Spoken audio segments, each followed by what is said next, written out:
ಕಿಡಿಗೇಡಿಗಳಿಂದ ಹಂಪಿ ಸ್ಮಾರಕ ಧ್ವಂಸ ಪ್ರಕರಣ ಘಟನಾ ಸ್ಥಳಕ್ಕೆ ಎಸ್ಪಿ ಅರುಣ್ ರಂಗರಾಜನ್ ಭೇಟಿ ಕೊಟ್ಟಿದ್ದಾರೆ. ವಿಷ್ಣು ದೇವಸ್ಥಾನ ಸಂಪೂರ್ಣವಾಗಿ ಪರಿಶೀಲಿಸಿದ್ದಾರೆ ಎಸ್ಪಿ.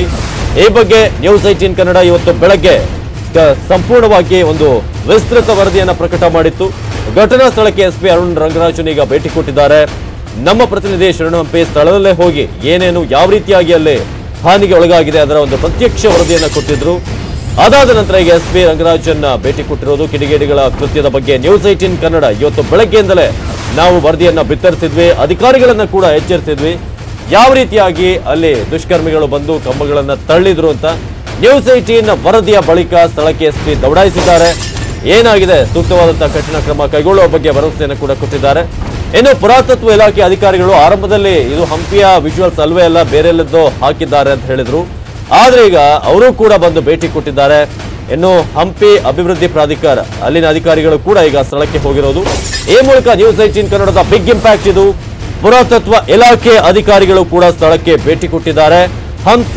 ಹಂಪಿಯ ಸ್ಮಾರಕ ಧ್ವಂಸ ಪ್ರಕರಣ ಏನಿದೆ ಅಲ್ಲಿಗೆ ಎಸ್ಪಿ ಅರುಣ್ ರಂಗರಾಜನ್ ಅವರು ಕೂಡ ಭೇಟಿ ಕೊಟ್ಟು ಏನೇನಾಗಿದೆ ಅಂತ ಈಗ ಮಾಹಿತಿಯನ್ನ ಪಡೆದಿದ್ದಾರೆ. ಇದು ನ್ಯೂಸ್ 18 ವರದಿಯ ಇಂಪ್ಯಾಕ್ಟ್. ಕರ್ನಾಟಕ ರಾಜ್ಯದ ಸಂಸ್ಕೃತಿ ಪರಂಪರೆಗೆ ಆಗಿರುವಂತಹ ಧಕ್ಕೆಯ ಬಗ್ಗೆ ನ್ಯೂಸ್ 18 ಕನ್ನಡ ಮೊದಲು ಧ್ವನಿಯನ್ನ ಎತ್ತಿತ್ತು. ನಂತರ ಈಗ ನೀವು ನೋಡ್ತಾ ಇದ್ರಿ ಎಲ್ಲೆಲ್ಲಿ ಹಾನಿ ಆಗಿದೆ. ಎಸ್ಪಿ ರಂಗರಾಜನ್ ಅವರು ಭೇಟಿ ಕೊಟ್ಟಿರುವಂತಹ ದೃಶ್ಯಗಳನ್ನ ನೋಡ್ತಾ ಇದ್ರಿ. ಎಲ್ಲೆಲ್ಲಿ ಹಾನಿಗೆ ಒಳಗಾಗಿದೆ ಆ ಒಂದು ಪ್ರದೇಶವನ್ನು ಭೇಟಿ ಕೊಟ್ಟಿದ್ದಾರೆ. ವಿಷ್ಣು ದೇವಸ್ಥಾನದ ಪರಿಶೀಲನೆ ಕೂಡ ಆಗಿದೆ. ನ್ಯೂಸ್ 18 ಇವತ್ತು ಬೆಳಗ್ಗೆ ಬ್ರೇಕ್ಫಾಸ್ಟ್ ನ್ಯೂಸ್ ನಲ್ಲಿ ನಾವು ಇದರ ಬಗ್ಗೆ ವಿಸ್ತೃತವಾಗಿ ವರದಿಯನ್ನು ಪ್ರಸಾರ ಮಾಡಿದ್ವಿ. ಅದು ಇಂಪ್ಯಾಕ್ಟ್ ಆಗಿದೆ. ಅಧಿಕಾರಿಗಳನ್ನ ಎಚ್ಚರಿಸಿದ್ವಿ ಕೂಡ. ನೀವೀಗ ವೈರಲ್ ಆದಂತಹ ವಿಡಿಯೋನ ನೋಡ್ತಾ ಇದ್ರಿ. ಎಲ್ಲಿ ದುಷ್ಕರ್ಮಿಗಳು ಕಂಬವನ್ನ ತಳ್ಳಿದ್ರು. ಈಗ ಅದೇ ಸ್ಥಳಕ್ಕೆ ಎಸ್ಪಿ ರಂಗರಾಜನ್ ಅವರು ಭೇಟಿ ಕೊಟ್ಟಿರೋದು. ಅವರ ಜೊತೆಗೆ ಪುರಾತತ್ವ ಇಲಾಖೆ ಅಧಿಕಾರಿಗಳು ಜೊತೆಗೆ ಉಳಿದಂತ ಅಲ್ಲಿನ ಸ್ಥಳೀಯರು ಕೂಡ ಅವರಿಗೆ ಸಾಥ್ ಕೊಟ್ಟಿದ್ದಾರೆ. ಎಲ್ಲೆಲ್ಲಿ ಏನೇನು ಹಾನಿ ಆಗಿದೆ, ಇದನ್ನ ಮಾಡಿದಂತವ್ರು ಯಾರು, ಇದನ್ನ ಮಾಡಬೇಕಾದ್ರೆ ಅಲ್ಲಿದ್ದಂತ ಸಿಬ್ಬಂದಿ ಏನ್ ಮಾಡ್ತಾ ಇದ್ರು, ಇದನ್ನ ಪ್ರಶ್ನೆ ಮಾಡಿತ್ತು ನ್ಯೂಸ್ 18 ಕನ್ನಡ. ಈಗ ಅಲ್ಲಿ ಆಗಿರುವಂತಹ ಹಾನಿಯನ್ನ ಪರಿಶೀಲನೆ ಮಾಡಿದ್ದಾರೆ. ಹಂಪಿ ಸ್ಮಾರಕ ಧ್ವಂಸ ಪ್ರಕರಣ ಮೊದಲು ನ್ಯೂಸ್ 18 ಕನ್ನಡ ಇವತ್ತು ಬೆಳಗ್ಗೆ ಒಂದು ಪ್ರಸಾರ ಮಾಡಿತ್ತು ಸುದ್ದಿಯ ಬಗ್ಗೆ. ಇದರ ಇಂಪ್ಯಾಕ್ಟ್ ಈಗ ಸ್ಥಳಕ್ಕೆ ಎಸ್ಪಿ ಅರುಣ್ ರಂಗರಾಜನ್ ಭೇಟಿ ಕೊಟ್ಟಿದ್ದಾರೆ. ಜೊತೆಗೆ ಬೆಳಗ್ಗೆ ನಾವು ಎಚ್ಚರಿಕೆಯನ್ನು ಕೂಡ ಕೊಟ್ಟಿದ್ವಿ. ಇದರ ಬಗ್ಗೆ ಸೂಕ್ತವಾದಂತಹ ತನಿಖೆ ಆಗ್ಬೇಕು. ಯಾರು ಅದನ್ನ ಮಾಡಿದಾರೋ ಅವರ ಕೈಲೇ ತಂದ ಕಂಬವನ್ನು ನಿಲ್ಲಿಸುವಂತದ್ದಾಗಬೇಕು. ಯಾಕಂದ್ರೆ ಈ ರೀತಿಯಾದಂತಹ ಕೆಲಸಗಳನ್ನ ಮಾಡ್ತಾರಂತಂದ್ರೆ ಎಷ್ಟು ಒಂದು ಭಯ ಇರಬೇಕು ಇವರಿಗೆ, ಇಲ್ಲಿನ ಒಂದು ಸಿಬ್ಬಂದಿಯ ಮೇಲೆ ಇರ್ಬೋದು, ಅಥವಾ ಎಷ್ಟು ಗೌರವ ಇರಬೇಕು ನಮ್ಮ ಒಂದು ಕಲಾಚಾರಗಳ ಬಗ್ಗೆ, ಸಂಪ್ರದಾಯಗಳ ಬಗ್ಗೆ, ನಮ್ಮ ಇತಿಹಾಸದ ಬಗ್ಗೆ ಅಂತ. ಕಿಡಿಗೇಡಿಗಳಿಂದ ಸ್ಮಾರಕ ಧ್ವಂಸ ತಳ್ತಿರುವಂತದನ್ನ ನೋಡ್ತಾ ಇದ್ರಿ. ಎಲ್ಲೆಲ್ಲಿ ಶಕ್ತಿ ಪ್ರದರ್ಶನ ಮಾಡಬೇಕು ಅಲ್ಲಿ ಮಾಡಲ್ಲ, ಬುದ್ಧಿ ಉಪಯೋಗಿಸಲ್ಲ. ಆದ್ರೆ ಎಂತ ಕೆಲಸಗಳನ್ನ ಮಾಡಬೇಕಾದ್ರೆ ರೆಡಿ ಆಗಿರ್ತಾರೆ. ಜೊತೆಗೆ ಅದಕ್ಕೊಂದು ವಿಡಿಯೋ ಮಾಡೋನ್ ಬೇರೆ ಒಬ್ಬ. ಈಗ ಫೋಟೋಗಳನ್ನ ಕೂಡ ತೆಗೆದುಕೊಳ್ಳಲಾಗ್ತಿದೆ ಎಲ್ಲೆಲ್ಲಿ ಏನೇನು ಹಾನಿ ಆಗಿದೆ ಆ ವಿಚಾರಕ್ಕೆ ಸಂಬಂಧಪಟ್ಟಿದ್ದು. ಇನ್ನು ಆ ಕಂಬದ ಮೇಲೆ ಒಂದು ಎಕ್ಸ್ಟ್ರಾ ಒಂದು ಇದಿರುತ್ತೆ, ಅದು ಕೂಡ ಅಲ್ಲಿ ಪುಡಿಯಾಗಿ ಬಿದ್ದಿದೆ. ನ್ಯೂಸ್ 18 ವರದಿಯ ಇಂಪ್ಯಾಕ್ಟ್ ಇದು. ವಿಷ್ಣು ದೇವಸ್ಥಾನ ವಿಜಯನಗರ ಸಾಮ್ರಾಜ್ಯ 14ನೇ ಶತಮಾನದಲ್ಲಿ ಹಂಪಿ ಒಂದು ರೀತಿಯಾಗಿ ರಾಜಧಾನಿ ಆಗಿತ್ತು. ಬಹಳಷ್ಟು ಸಂಪದ್ಭರಿತವಾದಂತಹ ರಾಜಧಾನಿ. ಒಂದು ಸ್ಟಡಿ ಪ್ರಕಾರ ಚೀನಾದ ಬೀಜಿಂಗ್ ಅನ್ನು ಹೊರತುಪಡಿಸಿದ್ರೆ ಬಹಳಷ್ಟು ಸಂಪದ್ಭರಿತ ರಾಜಧಾನಿ ಅಂತ ಇದ್ರೆ ಅದು ಹಂಪಿ ಅನ್ನೋದು. ಸೊ ಈ ಮೂಲಕ ಆ ಒಂದು ಪರಂಪರೆಗೆ ಆದಂತಹ ಧಕ್ಕೆ, ಕರ್ನಾಟಕದ ಒಂದು ಸಂಪ್ರದಾಯಕ್ಕೆ ಜೊತೆಗೆ ಇತಿಹಾಸಕ್ಕೆ ಆದಂತಹ ಧಕ್ಕೆ ಅಂತಲೇ ನ್ಯೂಸ್ 18 ಕನ್ನಡ ಇವತ್ತು ಬೆಳಗ್ಗೆ ಸುದ್ದಿಯನ್ನ ಪ್ರಸಾರ ಮಾಡಿದ್ದು. ನಂತರ ಈಗ ಅದರ ಇಂಪ್ಯಾಕ್ಟ್ ಎಸ್ಪಿ ರಂಗರಾಜನ್ ಅವರು ಭೇಟಿ ಕೊಟ್ಟಿದ್ದಾರೆ. ಅದೇ ರೀತಿಯಾಗಿ ಉಳಿದಂತಹ ಪುರಾತತ್ವ ಇಲಾಖೆಯವರು ಬಂದು ಅಲ್ಲಿನ ಫೋಟೋಗಳನ್ನ ಪಡೆದಿದ್ದಾರೆ. ಏನೇನಾಗಿದೆ ಅದೆಲ್ಲವೂ ಕೂಡ ಕ್ಯಾಪ್ಚರ್ ಆಗಿದೆ. ಜೊತೆಗೆ ಆ 3 ಜನ ಯಾರು ದುಷ್ಕರ್ಮಿಗಳು ಇದನ್ನ ಧ್ವಂಸ ಮಾಡ್ಲಿಕ್ಕೆ ಹೊರಟಿದ್ರು ಅವ್ರನ್ನ ಈಗ ಪತ್ತೆ ಹಚ್ಚಬೇಕಾಗಿದೆ. ಯಾರು, ಏನ್ ಕತೆ, ಎಲ್ಲಿನವರು ಅಂತ. ಆ ಮೂಲಕ ಈಗ ನ್ಯೂಸ್ 18 ವರದಿ ಕಿಡಿಗೇಡಿಗಳ ಕೃತ್ಯದ ಬಗ್ಗೆ ಹೇಳಿದ್ವಿ. ನಾವು ಉಗ್ರವಾಗಿ ಖಂಡಿಸಿದ್ವಿ ಕೂಡ. ಈ ರೀತಿಯಾದಂತಹ ಕೆಲಸಗಳು ಆಗ್ಬಾರ್ದು. ಅವರು ತಳ್ಳಿರೋದು ಕೇವಲ ಹಂಪಿಯ ವಿಷ್ಣು ದೇವಸ್ಥಾನದ ಕಂಬಗಳನ್ನ ಮಾತ್ರ ಅಲ್ಲ, ಕರ್ನಾಟಕ ರಾಜ್ಯದ ಘನತೆ, ಇತಿಹಾಸ, ನಮ್ಮ ಒಂದು ಪರಂಪರೆ ಇವೆಲ್ಲವನ್ನ ಕೂಡ ಆ ಗೌರವನ್ನೇ ತಳ್ಳಿ ಹಾಕಿದ್ರು ಅಂತ. ವಿಷ್ಣು ದೇವಸ್ಥಾನದ ಪರಿಶೀಲನೆ ಕೂಡ ಆಗ್ತಿದೆ. ನಾವೀಗಾಗಲೇ ಹೇಳ್ತಿದ್ದ ಹಾಗೆ ಯುನೆಸ್ಕೋ ಮಾನ್ಯತೆಯನ್ನು ಕೂಡ ಪಡೆದಿದೆ. ಜೊತೆಗೆ ವಿಶ್ವದ ಒಂದು 50 ಬಹಳ ಶ್ರೇಷ್ಠವಾದಂತಹ ಸ್ಥಾನಗಳಲ್ಲಿ ಜಾಗವನ್ನ ಕೂಡ ಪಡ್ಕೊಂಡಿದೆ ಹಂಪಿ. ಅಂತ ಜಾಗಕ್ಕೆ ಈ ರೀತಿಯಾಗಿ ಹೆರಿಟೇಜ್ ಸೈಟ್ ಅಂತ ಹೇಳ್ತೀವಿ ನಾವು. ಶರಣು ಹಂಪಿ ಈಗ ಹೆಚ್ಚಿನ ಮಾಹಿತಿಯನ್ನು ಕೊಡ್ತಾರೆ. ಶರಣು ಹಂಪಿ, ನಾವು ಬೆಳಗ್ಗೆ ಇದ್ರ ಬಗ್ಗೆ ವಿಸ್ತೃತವಾಗಿ ನೀವು ಕೂಡ ಪ್ರತ್ಯಕ್ಷ ವರದಿಯನ್ನು ಕೊಟ್ಟಿದ್ವಿ. ಆರಂಭದಲ್ಲಿ ಒಂದಷ್ಟು ಇದಾಗ್ತೈತಿ ಏನಂತಂದ್ರೆ ಇದು ಅಲ್ವೇ ಅಲ್ಲ, ಹಂಪಿದ ಅಲ್ವೇ ಅಲ್ಲ, ಬೇರೆ ಎಲ್ಲಿಂದೋ ವೈರಲ್ ಮಾಡಿದ್ದಾರೆ ಫೇಕ್ ಅಂತ. ಈಗೇನಾಗಿದೆ, ಎಸ್ಪಿ ರಂಗರಾಜನ್ ಅವರು ಕೂಡ ಬಂದಿದ್ದಾರೆ, ಏನೇನಾಯ್ತು ಅಂತ ಈಗ ಅಲ್ಲೇ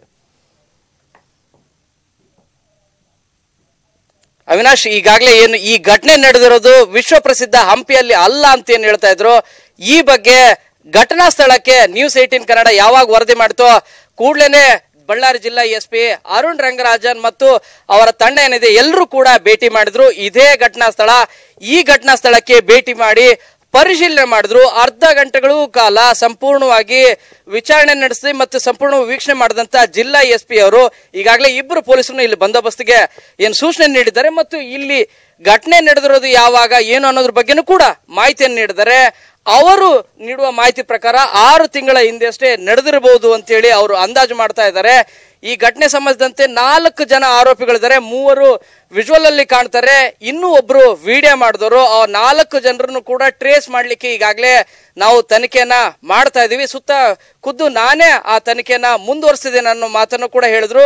ಇನ್ನು ಪ್ರಮುಖವಾಗಿ ಅವ್ರು ಹೇಳಿರೋದು, ನನಗೆ ಸಾಕಷ್ಟು ಕ್ಲೂಗಳು ಸಿಕ್ಕಿದಾವೆ ಈ ಪ್ರಕರಣದ ಹಿನ್ನೆಲೆಯಲ್ಲಿ. ನಿನ್ನೆ ರಾತ್ರಿಯಿಂದನೂ ಕೂಡ ನಾನು ಈ ಬಗ್ಗೆ ವಿಚಾರಣೆ ಮಾಡ್ತಾ ಇದ್ದೆ. ನನಗೆ ಫೇಸ್ಬುಕ್ ನಲ್ಲಿ ವೈರಲ್ ಆಗಿರೋ ಬಗ್ಗೆನೂ ಕೂಡ ಮಾಹಿತಿ ಲಭ್ಯವಾಯಿತು.